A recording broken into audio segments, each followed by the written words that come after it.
আজকে আপনাদেরকে আমি এমন একটা কথা বলবো যাতে অনেক ইউটিউবাররা বা ক্রিয়েটাররা আমার উপর হয়তো রেগে যেতে পারেন, বা আপনাদের কাছে একটা পরিষ্কার একটা জিনিস আমি তুলে ধরতে চাই। এই ইনকা গ্যাদার একটা মাটি তৈরির একটা উপকরণ আছে, যে উপকরণটা কিন্তু খুব ভাইটাল হয়ে দাঁড়ায় ভালো গ্রোথের জন্য। Welcome to Planbus. আমি আজকে আপনাদেরকে দেখাবো এই যে দেখুন ইনকা যে গাদাগুলো আছে, এই ইনকা গাদার কিভাবে রিপোর্টিং করা যায় এবং কোন মিডিয়াতে রিপোর্টিং করলে, কিভাবে রিপোর্টিং করলে আপনারা এত সুন্দর ফুল পেতে পারেন বা এর থেকেও ভালো ফুল পেতে পারেন। তো অনেকেই জিজ্ঞেস করেন গাঁদা গাছে ফুল ঠিকঠাক হচ্ছে না বা কেন হচ্ছে না, তার রিপোর্টিংটা করার পদ্ধতিটা আমি কিন্তু আজকে এই ভিডিওতে এই গাছটা রিপোর্টিং করে আপনাদেরকে সম্পূর্ণ ভিডিওর মাধ্যমে আপনাদেরকে দেখাবো বা বোঝানোর চেষ্টা করব কিভাবে সঠিক ভালো রেজাল্টটা পাওয়া যায়। বন্ধুরা, এই ইনকা গ্যাদার একটা মাটি তৈরির একটা উপকরণ আছে, যে উপকরণটা কিন্তু খুব ভাইটাল হয়ে দাঁড়ায় ভালো গ্রোথের জন্য। অনেকেই গাঁদা গাছ নিয়ে যান কিন্তু সেই লেভেলের গ্রোথ হয় না। দেখুন, আমি একটা জিনিস দেখাই। এই গাছটা আর এই গাছটা আমি একসাথে নিয়ে এসেছিলাম আমি ভিডিও করব বলে, কিন্তু কোনো কারণে অনেক সময় পাইনি বলে এটা দেখুন ফুল চলে এসছে, অনেক দিন হয়ে গেছে বলে। তারপরে এটা রয়েছে, আমি এটা আজকে দেখাবো। দেখুন এই দুটো গাছের মধ্যে ডিফারেন্স দেখুন। এটা ছোট পটে রয়েছে, এটা বড় পটে রয়েছে। এর খাবার কম পড়েছে, এর খাবার বেশি পড়েছে। এখানে এইটুকুনি মাটিতে কি খাবার পড়বে? মেন জিনিসটা হচ্ছে মাটিতে বা গোড়াতে যত লেভেলের জিনিস আপনি দিতে পারবেন, যত কেয়ার নেবেন, ওপরটা তত ভালো হবে। এটা হচ্ছে একদম নর্মাল, খুব সাধারণ একটা বাস্তব জিনিস। মাটি যত ভালো হবে, মাটির কোয়ালিটি যত ভালো হবে, গাছ তত ভালো হবে। এটা কিন্তু খুব ভালো জিনিস। মাটি মিনস মাটির শেকড়, গাছের শেকড় এবং মাটি দুটোই। ধরুন শেকড় ভালো হলেও কিন্তু মাটি ভালো হলো না, তাহলেও কিন্তু রেজাল্ট ভালো আসবে না। দেখুন, এটা এই ছোট গাছেই কিন্তু কড়ি চলে এসছে। এত বড়টা কিন্তু আর হবে না এই গাছটা যতই চেষ্টা করি না কেন। এখন হয়তো করলে কিছুটা আসবে, এই কড়িগুলো কেটে দিলে হয়তো কিছুটা গাছ ঝাঁকড়া হবে, কিন্তু এর মতো বা এর থেকেও ভালো গাছ কিন্তু এটা থেকে আসবে না। তো আমরা যেটা করব, এই যে গাছটা, এই গাছটার মধ্যে কিছু কিছু জিনিস করতে হবে, যেগুলো আমি আজকে দেখিয়ে দেবো সব টোটালটাই। কীভাবে মাটি তৈরি করি, গাছের মধ্যে কেয়ারটা কী করে নিই, সব আপনাদেরকে কিন্তু আমি আজকে দেখাবো এই ভিডিওতে। আর দেখুন যে এই ইনকা গ্যাদার একটা গল্প আছে। আজকে আপনাদেরকে আমি এমন একটা কথা বলবো যাতে অনেক ইউটিউবাররা বা ক্রিয়েটাররা আমার উপর হয়তো রেগে যেতে পারেন, বা আপনাদের কাছে একটা পরিষ্কার একটা জিনিস আমি তুলে ধরতে চাই। সেটা হচ্ছে এই যে ভ্যারাইটি গাঁদা গাছের কিন্তু অনেক রকমের ভ্যারাইটি হয়। ইনকা হয়, তারপর হচ্ছে এই মায়া গ্যাদা হয়, বাবু গ্যাদা হয়, এখন নতুন বেরিয়েছে ফ্রেন্ডস বলে একটা গ্যাদা বেরিয়েছে, বিভিন্ন রকম কিন্তু হয়। পার্থক্যগুলো কোথায়? পার্থক্য হচ্ছে ইনকা গ্যাদা যতটা বড় সাইজের হবে, অন্যান্য গ্যাদা কিন্তু তত বড় সাইজের হবে না। এই গাছের ফুল বড় হয়, গাছের কিন্তু ছোট হয়, এটারও তাই। কিন্তু এই যে মায়া গ্যাদা, আমি আপনাদেরকে শুধু দেখানোর জন্য গাছটা এনেছি। এই গাছটা আমার তৈরি করা নয়, আমি নার্সারি থেকে নিয়ে এসেছি। এই গাছটা কিন্তু এত বড় ঝাঁকড়া হতে পারে, প্রচুর ঝাঁকড়া হতে পারে যদি গাছটাকে ছোট থেকে তৈরি করা যায়। এই গাছের ফুলের সাইজ কিন্তু ছোট। এটা হচ্ছে মায়া গ্যাদা, যেটা আমরা পুজোতে দিই। এই গাছ কিন্তু কখনোই এর মতো এত ঝাঁকড়া হবে না। অনেক ইউটিউবারকে আমি দেখেছি এই গাছ মায়া গ্যাদাকে ঝাঁকড়া করে আপনাদেরকে সামনে বলে দিচ্ছে, দেখুন আপনাদের গ্যাদা কত বড় হয়েছে। আপনারা নার্সারি থেকে কিনে আনছেন এই ইনকা গ্যাদা, ভিডিও দেখছেন এটার, আপনারা ভাবছেন ওই ইউটিউবার কত কিছু করছে বা ও কত কিছু করছে, আমরা কেন পারছি না। তার মেন গল্পটা কিন্তু এটাই, যে ভ্যারাইটি দুটো কিন্তু আলাদা। এই মায়া গ্যাদা যতটা ঝাঁকড়া হবে, ইনকা গ্যাদা কিন্তু তত ঝাঁকড়া হবে না। ইনকা গ্যাদার ফুলের সাইজ যত বড় হবে, মায়া গ্যাদার ফুলের সাইজ কিন্তু তত বড় হবে না। এই বিষয়টা কিন্তু আপনাদেরকে প্রথমে বুঝতে হবে। আপনারা ভিডিওতে দেখলেন যে এই ইউটিউবারের গাছ এত বড় হয়েছে, এত সুন্দর করেছে, দারুণ কাজ করেছে, কিন্তু আমি এই গাঁদা গাছটা বড় করতে পারছি না। কারণটা কি? কারণটা কিন্তু এইটাই, এই ভ্যারাইটি দুটো আলাদা। এইটা কিন্তু আপনাদের সবাইকে বুঝতে হবে যে মায়া গ্যাদা এনে ইনকা গ্যাদার মতো সাইজ পাওয়া যাবে না, আবার ইনকা গ্যাদা এনে মায়া গ্যাদার মতো কিন্তু অত ঝাঁকড়া গাছ করা যাবে না। দুটো কিন্তু আলাদা মানে আলাদা ভ্যারাইটির গাছ। এই ভ্যারাইটিগুলো কিন্তু আপনাদেরকে সবসময় মাথায় রাখতে হবে। তো চলুন আজকে কথা না বাড়িয়ে আমি নেক্সট পার্টে চলে যাই। তো এটার মাটিটা কীভাবে তৈরি করব সেটাতে একদম ডাইরেক্ট চলে আসি। রিপোর্টিংয়ের প্রথম ধাপে চলে এসেছি। প্রথম ধাপ যেটা হচ্ছে, এই যে গাছটা নিয়ে এসেছি, এই গাছটা কিন্তু পট নির্বাচন। দেখুন এই গাছটা 6 ইঞ্চিও সাইজ নেই, গাছটার 3-4 ইঞ্চি সাইজ আছে। এই গাছটাকে কিন্তু কোনোভাবেই প্রথমে এই সাইজের পটে দেওয়া যাবে না, 8 ইঞ্চি বা 9 ইঞ্চি বা 10 ইঞ্চির পটে দেওয়া যাবে না। আমি এটার জন্য, তাও এটা বড় হচ্ছে, আমার কাছে 6 ইঞ্চির পট নেই বলে এই গাছটার জন্য কিন্তু 6 ইঞ্চির পট একদম বেস্ট। আমি 6 ইঞ্চির পট পাইনি বলেই 7 ইঞ্চির পটে আমি করব এটাকে। তারপর পট চেঞ্জ করা উচিত। প্রথমেই কিন্তু বড় সাইজের পট দেওয়া উচিত নয়, এটা কিন্তু সবসময় আপনাদের মাথায় রাখতে হবে। আপনারা বহু বাগানিকে বা বহু ছাদ বাগানিকে আমি দেখেছি, গ্রোয়ারকেও দেখেছি, যারা কি করেন যে প্রথমেই একটা বড় সাইজের, মানে একটা ছোটো গাছকে 8 ইঞ্চি বা 10 ইঞ্চির পটে দিয়ে দেন যাতে আর রিপোর্ট করতে না হয়। সেটা কিন্তু গাছ তৈরির ক্ষেত্রে প্রথম ভুল। এই ভুলটা কিন্তু আপনারা করবেন না, যে আরেকবার রিপোর্ট করতে হবে সেই সময় ব্যয়ের জন্য, মানে সময় ব্যয়ের কথা ভেবে কিন্তু আপনারা এটা করেন। 6 ইঞ্চির পটে দিতে হবে, সেখান থেকে ভালো করে গ্রো করার পর তারপর কিন্তু এটাকে পট চেঞ্জ করতে হবে। আমার কাছে ছিল না আজকে 6 ইঞ্চির পট, তার জন্য আমি এই পটটা নিয়েছি। এইটাও একটু বড়ই হচ্ছে। তো আমি আগে কি করব, এই কিছু টব ভাঙাকে নিচে দিয়ে দেবো যাতে ড্রেনেজটা খুব ভালো হয়। একদম নিচে আমি দিয়ে দিলাম।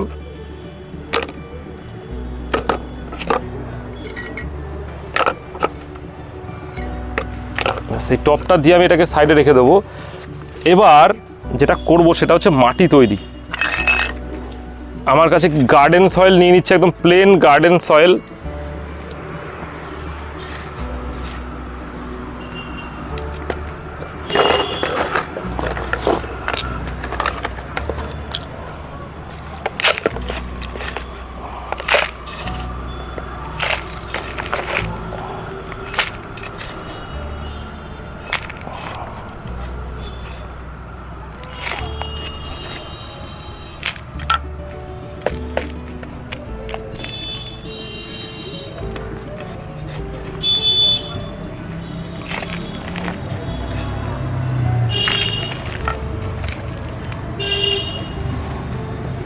দেখুন আমরা এই এতটা মতো, এই যে 7 ইঞ্চির টবে ঠিক এতটা মতো গার্ডেন সয়েল নিয়ে নিলাম, ঠিক আছে।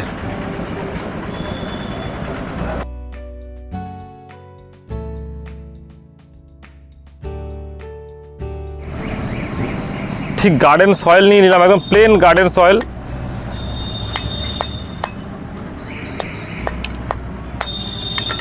এটাকে নিলাম। এর সঙ্গে আমি কিন্তু একটা ভাইটাল জিনিস মেশাবো, যেটা গেঁদা গাছের গ্রোথের জন্য কিন্তু খুব ভালো হবে। এটা মেশালে পরে আমি দেখেছি খুব ভালো হয়। সেটা যে কোকোপিটস, এই কোকোপিট কিন্তু মিশিয়ে দেবো কিছুটা। এইবার এইখানেই একটা গল্প আছে, সেটা হচ্ছে বেশ কিছু ইউটিউবার বা ক্রিয়েটাররা পার্সেন্টেজ বলে দেন, এটা 20%, এটা 30%, এটা 40%, এটা 25%। কিন্তু আমি আপনাদেরকে বলবো যে আপনারা গাছ করুন মন খুলে। গাছ আপনারা একবারই করছে না, বারবার গাছ করবেন। তো অত সব কিছু নিয়ম মেনে এটা ওটা করে গাছ করবেন না, মন খুলে গাছ করুন। শুধুমাত্র কনসেপ্টটা রেখে দিন, বাদবাকি গাছ করুন মন খুলে। দেখুন আমি কিন্তু কোনো রকম কোনো হিসাব নিকাশ বাদ দিয়েই করছি। এটারও তাই করেছি আমি, এটারও তাই, এখানেও তাই করছি। যে বেশ কিছুটা মেন ফান্ডা হচ্ছে গার্ডেন সয়েলটা বেশি নিয়েছি। আমি যেভাবে করি সেটা আপনাদেরকে জানাচ্ছি, খুব সিম্পলভাবে, খুব ইজিভাবে আমি করতে চাই। সেটা হচ্ছে যে মাটিটা যে আর কোকোপিটটা যে মেশাচ্ছি, এর কোনো পার্সেন্টেজ হিসাব করে মেশাচ্ছি না। আমি কি মেশাতে চাইলাম, আমি দিলাম হচ্ছে গার্ডেন সয়েলটা বেশি, কতটা পার্সেন্ট দিয়ে দেখালাম আপনাদেরকে। এই একটা টবের বেশিরভাগটা আমি গার্ডেন সয়েল নিলাম, তার সঙ্গে কিছু পরিমাণ এই কোকোপিটটা নিয়ে নিলাম। এটার কোনো ব্যাপার নেই, কোনো একটা একটু বেশি হলে, ধরুন আমি যতটা কোকোপিট নিলাম, আপনি যদি তার থেকে একটু বেশি নেন কোনো সমস্যা নেই। মাটি যদি একটু কম হয় কোনো সমস্যা নেই। আপনারা এটার সাথে কি করতে পারেন, একটু বালি দিয়ে দিতে পারেন। আপনারা কি করতে পারেন, কেউ চাইলে এর সাথে সামান্য কিছু বালি মিশিয়ে দিতে পারেন, ওটা কোনো অসুবিধা নেই। বালিটা দিলেও জলটা ভালো ক্লিয়ার হয়ে যাবে। এইভাবে মাটিটা তৈরি করলাম আমি, কিন্তু একদম সাধারণভাবে। আপনাদেরকে কোনো যে আমি মানে চাপ দিতে চাইছি না, বা আপনারা খোলা মনে শান্তভাবে রিল্যাক্সডভাবে গাছ করুন, দেখবেন গাছ খুব ভালো হবে। মেন যেটা গাছ করার জন্য দরকার সেটা হচ্ছে গাছের প্রতি ভালোবাসা। আপনি আজকে গাছটা লাগালেন, 10 দিন 15 দিন পরে এসে দেখলেন গাছের এই অবস্থা খারাপ, ওভাবে করলে কিন্তু গাছ হবে না। আপনাকে গাছের সাথে থাকতে হবে, এবং গাছটাকে ভালোবাসতে হবে। দেখুন মাটিটা আমার মেশানো হয়ে গেল। এইবার এর মধ্যে আমি কিছু জিনিস দেব, সেইগুলো আপনারা একটু ভালো করে দেখে নিন কি কি দিচ্ছি। প্রথমেই দেব আমার একটা মিক্স খাবার, যার ভিডিও আমার করা আছে, আপনারা চাইলে দেখে নেবেন। এই মিক্স খাবার আমি কিছুটা একদম সামান্য পরিমাণে কিছুটা খাবার মিক্স খাবার দিয়ে দিলাম এখানে। এই সামান্য পরিমাণে মিক্স খাবারটা দিয়ে দিলাম। এবার দেব খুব ইম্পর্টেন্ট একটা বিষয় বা ইম্পর্টেন্ট একটা এলিমেন্ট, যেটা এই গাছের গ্রোথের জন্য ভীষণ ভীষণ উপকারী এবং গাছের খাবারটা অনেক দিন থাকে গাছের মধ্যে। সেটা হচ্ছে এই SM অ্যাগ্রো, যে অ্যাগ্রোর কৃষি জীবন জিআর দানা, SM অ্যাগ্রোর জিআর দানা।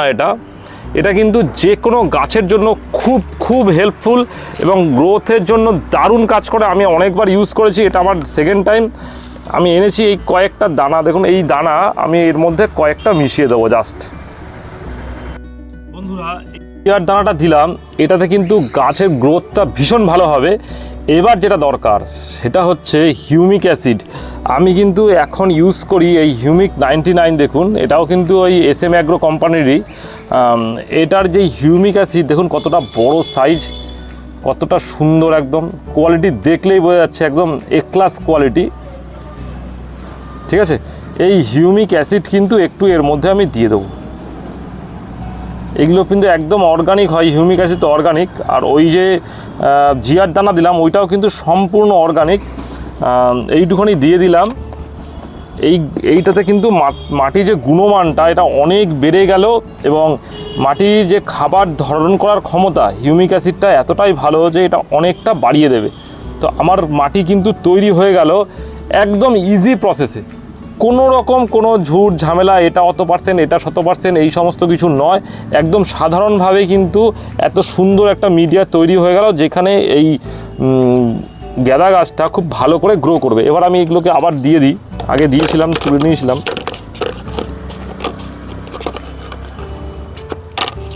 এটাকে দিয়ে দিলাম। দেওয়ার পর আমি যেটা করব এটা কিন্তু আপনারা খুব খেয়াল রাখবেন, এই মাটিটাকে কিন্তু ফেলবো না, ঠিক আছে? জাস্ট প্যাকেটটা কেটে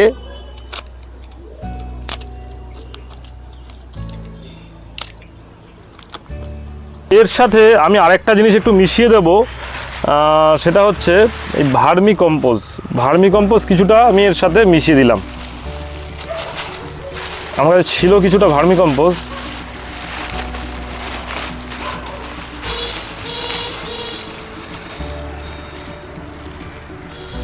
এটা আমি আর সেটা মিশিয়ে দিলাম, ব্যাস। অ্যাকচুয়ালি এর সাথে ভার্মি কম্পোস্ট আর পাতা পচা সার আমি একসাথে মিশিয়ে রেখেছিলাম আগে, সেটাই। এর মধ্যে কিছুটা পাতা পচা আর ভার্মি কম্পোস্ট একসাথে মেশানো ছিল। আমি অন্য একটা গাছে লাগানোর জন্য ওটা মিক্সগুলো করে রেখেছিলাম, এখানে সেটাই ছিল। তাহলে দেখুন বেশ কিছু জিনিস দিলাম।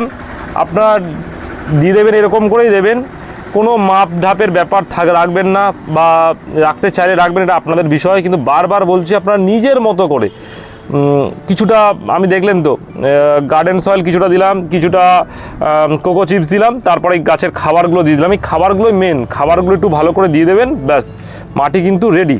এবার কি করব, আমি প্রথমে কিছুটা মাটি আগে এখানে দিয়ে নেব, কিছুটা মাটি প্রথমে এখানে দিয়ে নেব।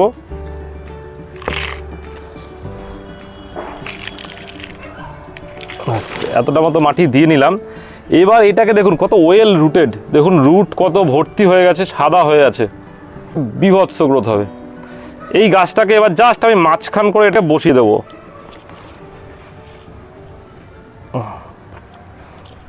বসিয়ে দেওয়ার পরে এবার বাদবাকিটা ভর্তি করে দেবো।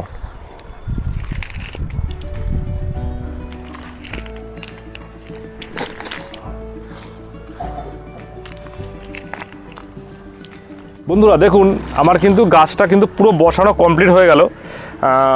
দেখুন আমি কি করেছি, টপটা কিন্তু পুরো ভর্তি করিনি, প্রায় 1-1.5 ইঞ্চি মতো আমি কিন্তু মাটি ফাঁকা রেখে দিয়েছি। এখানে এরকম ফাঁকা না রাখলে যদি আপনারা ভর্তি করে দেন, তাতে কিন্তু জল যে দেবেন সেটা কিন্তু ধরতে পারবে না, ওভারফ্লো হয়ে যাবে, জলটা পড়ে যাবে, অবশ্যই কিন্তু আপনারা বেশ কিছুটা 1 থেকে 1.5 ইঞ্চি মতো ফাঁকা রেখে দেবেন। এটা কিন্তু খুব ভাইটাল বিষয়।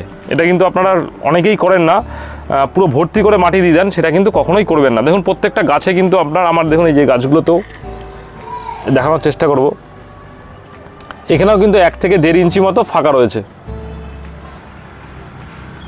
ঠিক আছে। তো এইবার আমি এই গাছটার গাছটাকে কেয়ার করলে পরে ভীষণ ঝাঁকড়া হবে এবং ফুল বেশি করে পাবেন, তার প্রথম ধাপটা আমি দেখাবো। সেটা হচ্ছে এই গাছটার মাথাটার ডগা যেটা আছে, ডগাটাকে কিন্তু নির্দ্বিধায় কেটে দিতে হবে। এই যে ডগাটা আছে, ডগাটা কিন্তু নির্দ্বিধায় কেটে দিতে হবে। যদি গাছটাকে ঝাঁকড়া করতে চান, ফুল বেশি পেতে চান, তাহলে কিন্তু এই ডগাটা কেটে দিতে হবে। এবং এর যে নিচের যে গাছগুলো আছে, ডগাগুলো বেরিয়েছে না, ওগুলো কিন্তু এখন কাটবো না, ওগুলোকে একটু গ্রোথের পর এই লেভেলটায় আসলে পরে তারপর কিন্তু কাটবো। এই যে ডগাটা কেটে দিলাম, এরপর কিন্তু চারিদিক থেকে আরও নতুন ছোট ছোট ডাল বেরোবে এবং সেগুলোকে সময় মতো কিন্তু সেগুলোকে পিঞ্চিং করতে হবে, না করলে পরে কিন্তু এই গাছটা ঝাঁকড়া হবে না। এবং যখন এটাকে ঠিকঠাকভাবে গাছটা রেডি হয়ে যাবে, দেখবেন মোটামুটি এটা ঝাঁকড়া হয়ে গেছে, তারপর কিন্তু আর পিঞ্চিং করা যাবে না, তারপর কিন্তু ফুল নিতে হবে। এইটুকুনি বিষয়। দেখুন এই যে এখন যে গাছটা মোটামুটি রেডি হয়ে গেছে, এখন কিন্তু এই কড়িগুলোকে কাটা যাবে না, এখন কিন্তু পিঞ্চিং করে এটা ফুল পাওয়া যাবে না। এটাতে এখনও কড়ি আসেনি, যেমন এই গাছটায় কড়ি চলে এসছে, এখন কিন্তু কেটে দিলে পরে আর কোনো ভালো রেজাল্ট হবে না, এই গাছটা থেকে আর বেশি কিছু পাওয়া যাবে না। কিন্তু এই গাছটাতে এখনও কড়ি আসেনি, এটাকে কিন্তু এখনও নিজের মনের মতো করে তৈরি করে নেওয়া যাবে খুব কম সময়ের মধ্যে। আমি যা মিডিয়া তৈরি করলাম, এতে যদি খাবার ঠিকঠাক দেওয়া হয়, খুব সুন্দর গাছ তৈরি হবে। এবার বলি যে এই গাছের কি খাবার দেবেন। এই রিপোর্টিংয়ের প্রথম আমি তো হিউমিক অ্যাসিড দিয়ে দিয়েছি, প্রথম দিন ভালো করে জল দিয়ে দেবেন, দিয়ে একদম রোদে, ডাইরেক্ট রোদে গাছটাকে রাখতে হবে। তারপর কি করবেন, সপ্তাহে 2 দিন 100 গ্রাম সর্ষের খোল আর 100 গ্রাম বাদাম খোল দুটোকে একসাথে করবেন, মিশিয়ে টোটালটার 100 গ্রাম ভেজাবেন, ভিজিয়ে 10 লিটার জলের মধ্যে গোলাবেন। মানে 100 গ্রামটাকে ভিজালেন, ধরুন 1 লিটার জলে ভেজালেন, 100 গ্রাম খোল, দুটো খোলের মিক্সকে জলের মধ্যে ভেজাবেন, ভিজিয়ে 1 থেকে 3 দিন, যেটা ইচ্ছা আপনারা, 1 দিন করতে পারেন, 2 দিন করতে পারেন, 3 দিন করতে পারেন, ওটাকে পচাবেন। পচানোর পর যে টোটাল যে লিকুইডটা তৈরি হলো, সেটাকে 10 লিটার জলের মধ্যে গোলাবেন, দিয়ে প্রত্যেকটা গাছে এমনভাবে দেবেন যেন নিচ থেকে জল বেরিয়ে যায়, সেই পর্যন্ত আপনারা দেবেন, তার থেকে বেশি দেবেন না।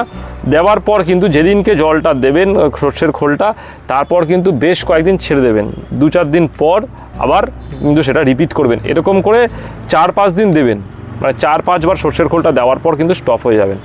যখন কড়ি চলে আসবে, এরকম সাইজের কড়ি চলে আসবে, এই সাইজগুলোর কড়ি চলে আসবে, তখন কিন্তু আর সর্ষের খোল দেওয়ার খুব একটা প্রয়োজন থাকবে না। তো এইটা দিলেন, সাথে সাথে আপনারা কি দেবেন, 20-20-20টা দিয়ে দেবেন সপ্তাহে 1 দিন করে। আর দেবেন হচ্ছে 12-61-0, রুটটাকে আরও ডেভেলপ করে দেবে। এইটুকুনি দিয়েই কাজটা করুন। যখন দেখবেন এরকম কড়ি আসছে, তখন শুধু 0-0-50 দেবেন, 0-0-50, আর কোনো কিছু দরকার হবে না। কারণ জিআর দানা একবার অলরেডি দিয়ে দিয়েছি, আপনারা যদি চান মাঝখানে একবার জিআর দানা দিয়ে দেবেন। এই জিআর দানা, এই যে জিআর দানা, এটা চাইলে আপনারা মাঝখানে একবার দিয়ে দিতে পারেন, কিন্তু আমি যেহেতু দিয়ে দিয়েছি, যদি প্রয়োজন হয় গাছ কতটা গ্রোথ নিচ্ছে না সেটা দেখার পর কিন্তু আপনারা এটা দিতে পারবেন। তো এইটুকুনি কেয়ার যদি আপনারা ঠিকঠাক করেন, তাহলে কিন্তু গাছটা খুব ভালোভাবে হবে। আর একটা ভাইটাল বিষয়, সেটা হচ্ছে এই গাঁদা গাছে কিন্তু ভীষণ পোকা ধরে। এই পোকার জন্য আপনাদের কিন্তু প্রথম থেকে যদি আপনারা নিম অয়েল ইউজ করেন সেটা তো ভালোই, যদি প্রথম থেকে নিম অয়েল ইউজ না করেন, তাহলে কিন্তু আপনাকে একটা পোকার ওষুধ দিতে হবে, সেটা হচ্ছে কাকা কিন্তু খুব ভালো এই গাছের জন্য। কাকা আপনারা 1 লিটার জলে 1 ml স্প্রে করে দেবেন। যদি দেখেন তাতেও কাজ না হচ্ছে, তাহলে সোলেমনটা একবার আপনাদেরকে 1.5 গ্রাম পার লিটার জলে দিয়ে এটাকে কিন্তু ভালো করে স্প্রে করে দিতে হবে। অবশ্যই এই পেস্টিসাইডগুলো রাত্রিবেলায় বা সন্ধ্যের পর আপনারা ইউজ করবেন। আরও অনেকে অনেক রকম কিছু দেয়, কিন্তু গাঁদা গাছের জন্য আর খুব বেশি কিছু প্রয়োজন হয় না, এতেই কিন্তু গাঁদা গাছ ভীষণ ভালোভাবে রেডি হয়ে যাবে। একটা তথ্য আপনাদের সঙ্গে দিয়ে রাখি, আপনাদের জন্যই যারা ফেসবুকে আছেন, তাদের জন্য একটা ফেসবুক গ্রুপ করা হয়েছে। গাছপালার সমস্যা ও তার প্রতিকার প্ল্যান্টবাজ নামে একটা গ্রুপ করা হয়েছে, যেখানে আপনারা নিজেদের গাছের বিভিন্ন রকম ছবি, সমস্যার কথা তুলে ধরতে পারেন। আমরা যতটা সম্ভব চেষ্টা করব আপনাদের গাছপালার সমস্যাগুলো মেটানোর জন্য। তো আপনারা ছবি দিয়ে ডেসক্রিপশন ভালো করে লিখে কী সমস্যা, কীরকমভাবে আছে, গাছটা কোথায় আছে, সব কিছু লিখে যদি আপনারা পোস্ট করেন খুব ভালো হয়। আমরা যতটা সম্ভব চেষ্টা করব ওটাকে সলভ করে দেওয়ার। তো অবশ্যই ডেসক্রিপশনে লিঙ্ক দেওয়া থাকবে, আপনারা লিঙ্ক থেকে গ্রুপটায় জয়েন হয়ে যাবেন এবং আরও আপনাদের যারা বন্ধু আছে তাদের কিন্তু গ্রুপে অ্যাড করে নেবেন। তো ডেসক্রিপশনে ফেসবুকের গ্রুপ, হোয়াটসঅ্যাপের গ্রুপের লিঙ্ক দেওয়া থাকবে, আপনারা যেখানে ইচ্ছা অবশ্যই কিন্তু জয়েন হতে পারেন। তো বন্ধুরা, আমার এই ভিডিওটা কেমন লাগলো, ইনফরমেশনগুলো কেমন লাগলো অবশ্যই কিন্তু জানাবেন। যদি ভালো লেগে থাকে তাহলে কিন্তু অবশ্যই একটু শেয়ার করে দিতে হবে। আর আমার চ্যানেলটা নতুন, চ্যানেলটাকে সাবস্ক্রাইব করতে ভুলবেন না এবং সবার মধ্যে আমার ইনফরমেশনগুলো ছড়িয়ে দিতে কিন্তু অবশ্যই একটু শেয়ার করে দিতে হবে। Thank you.